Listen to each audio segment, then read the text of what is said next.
When I came to the UK chasing for opportunities, I also found a crash course on money. Before the UK, I thought money was only about earning. Now I know it's about systems, it's about freedom, and it's about choices.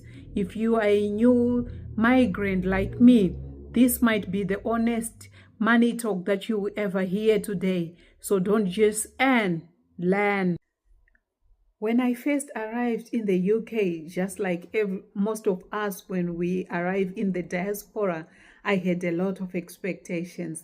I had a number of things that I had listed down, things that I had said, targets that I had set for myself, things that I had said I wanted to accomplish within the first year. I knew how much I was going to earn, and I had already done my maths. I thought I was going to be left with a large chunk of money, and already I had targets, but that was not the case. The reality on the ground was different. At first, because I was just myself, when I came here, I had to I moved into a shared accommodation.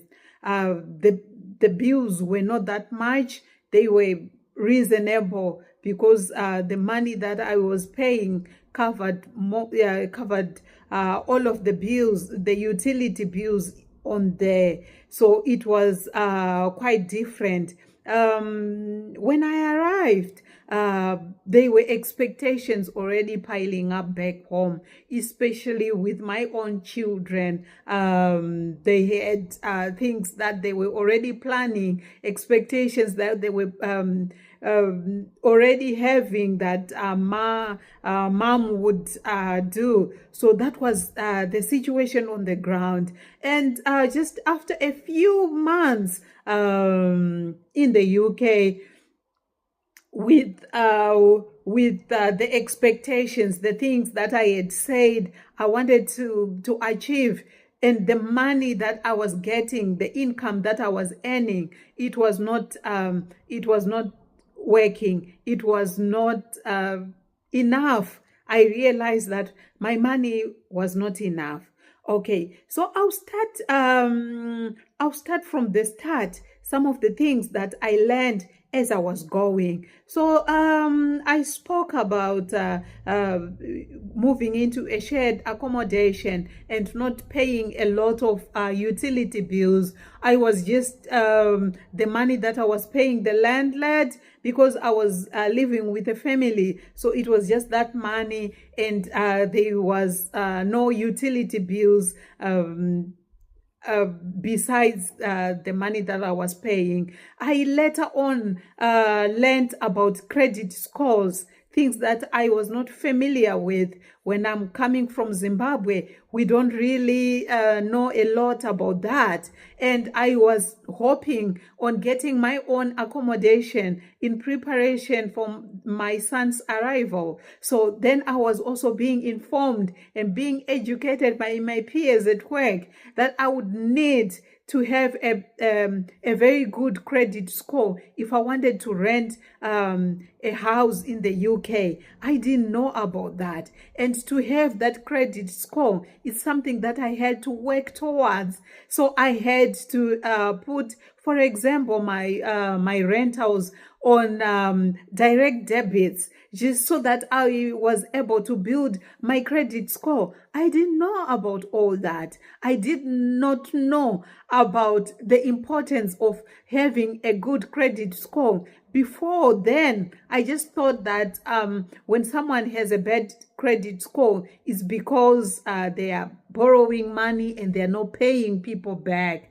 But I didn't have that problem, because I said to myself, I don't owe anyone any money. So I just thought I was safe, but I didn't realize that For me to have a strong credit score, I had to work for it. I had to prove that I was a reliable person. I was a reliable borrower. I pay my bills in time. I don't miss payments. So I had to prove that. I had to set direct debits. I did not know. I did not have that knowledge. So because in the UK, money, it's about systems, how things work. People don't just take your word for it. They just don't trust that you will pay them for something. They have to see it. Your credit score has to speak for you. So that is something that I didn't have knowledge on. So I started to set my direct debits, to pay the little bills that I had, through direct debits, just so that I was able to build up my credit score. I'm really very thankful when I found the place that I currently live in. When I look at it, it just looks like the place was just kind of reserved for me, because my credit score was still very low. I didn't owe anyone any money, but I didn't have the credit history that helps to build my credit score. So that when I was looking for accommodation with other agencies, I didn't pass there because my credit score was very low. So it's something that I later learned, that I had to prove that I was a reliable person to build up my credit score. So that's something that I didn't know. Then it comes the issue about then there is also the thing about budgeting and survival.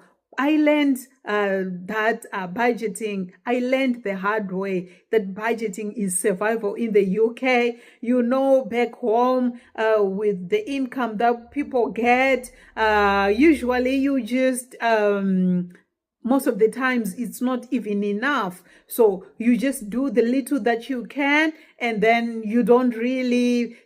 people don't really have like a set budget because the money is not enough in the first place. So then that was me. I didn't have like a very strict budget to follow, because the money that I was earning was just not even enough. Thank God I did not pay for rentals. I had my own place. I didn't pay a lot of utility bills. So it was different. Now here in the UK, I had to stick to a budget. I had to draw up a budget every month, and I had to stick to it. Some of my my direct debits were not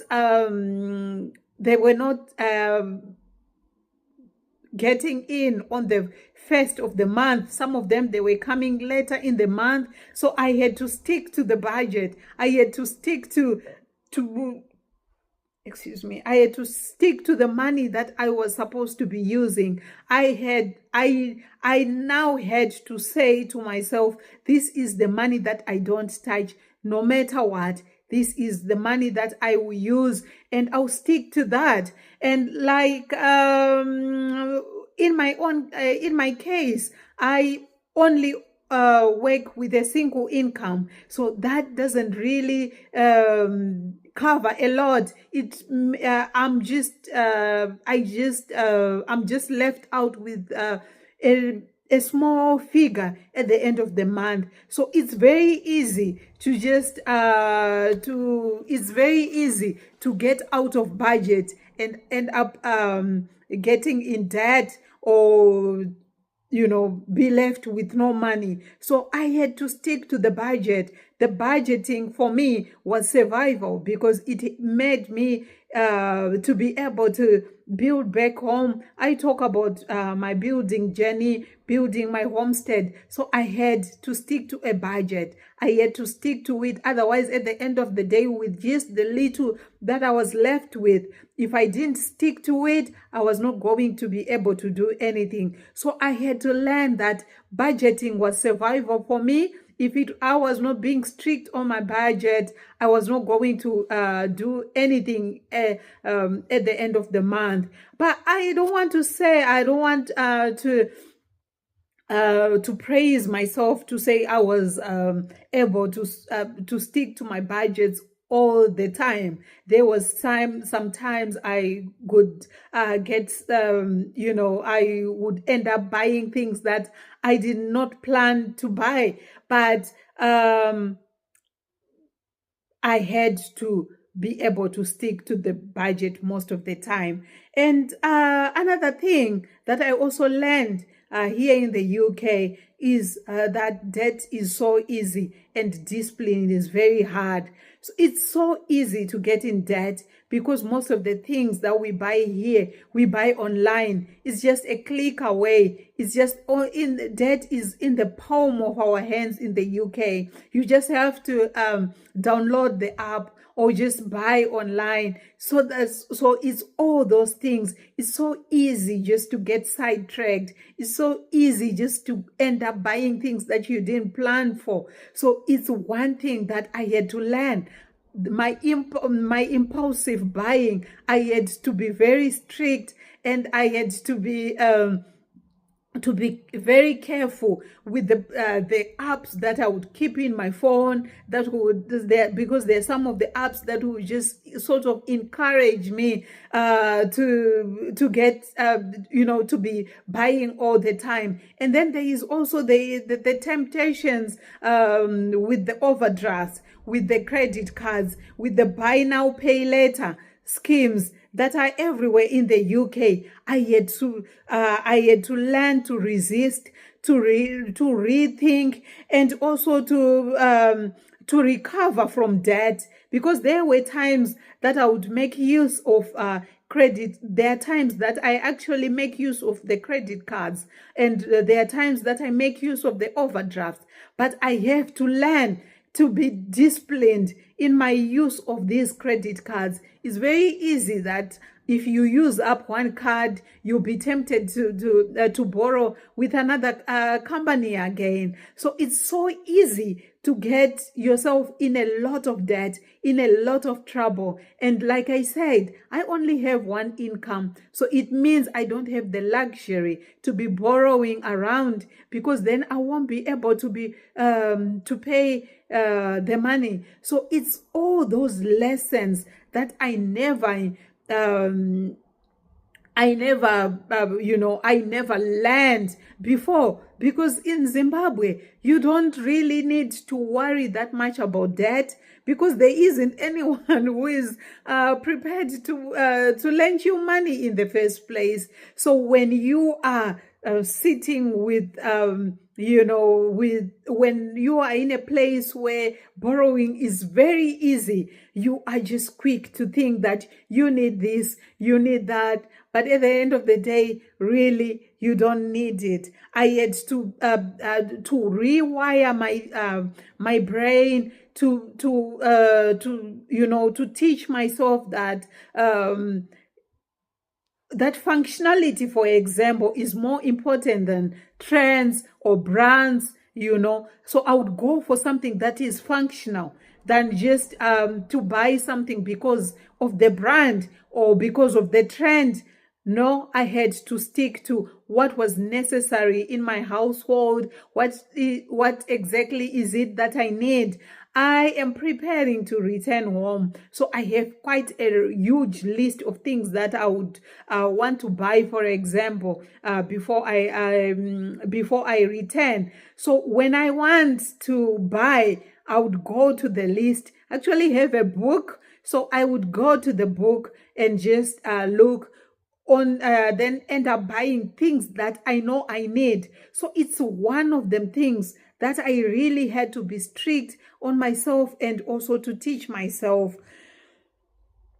I had to choose between comfort and legacy. Like I said, I am building a place, a retirement home for myself, for my family. I am building a homestead and I'm building from scratch. So I had to choose that what exactly do I want? Do I want comfort or do I want a legacy? Something that I can look back and see, this is what I have built. So I would rather be I would rather, exclude myself from the trends, from what everyone else is doing, from everything that doesn't align with my purpose, anything that doesn't align with my intention. I had to be intentional with my finances. I had to learn to make sure that whatever dollar that I'm taking out of my pocket, it's towards the legacy that I'm building, not the comfort. Because some of the things, like I said, we get into debt not because we need the things, but because we are following a trend or we are following a brand, not because of functionality. So I had to choose functionality over trends and brands. So that's also something that I had to learn.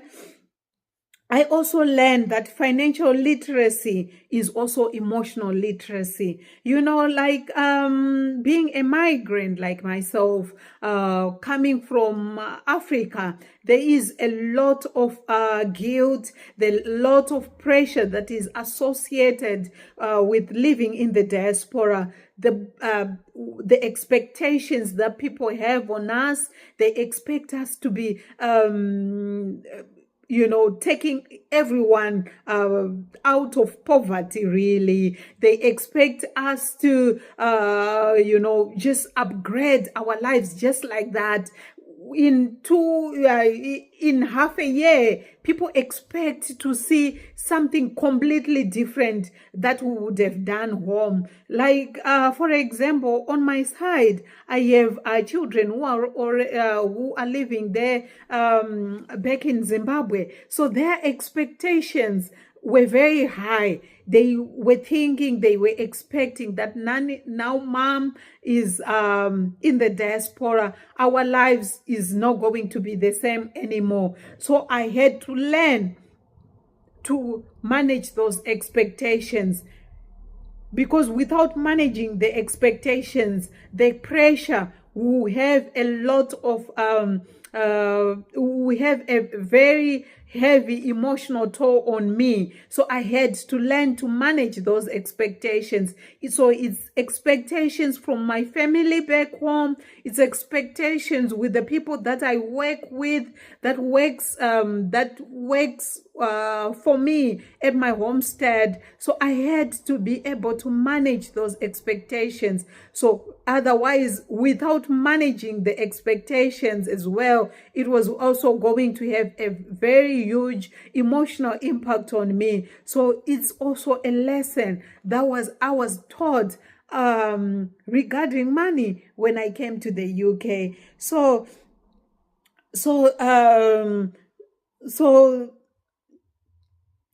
this is some of the things that I have learned when I came to the UK regarding money. And I saw that with money, it's not only about earning, it's also about learning.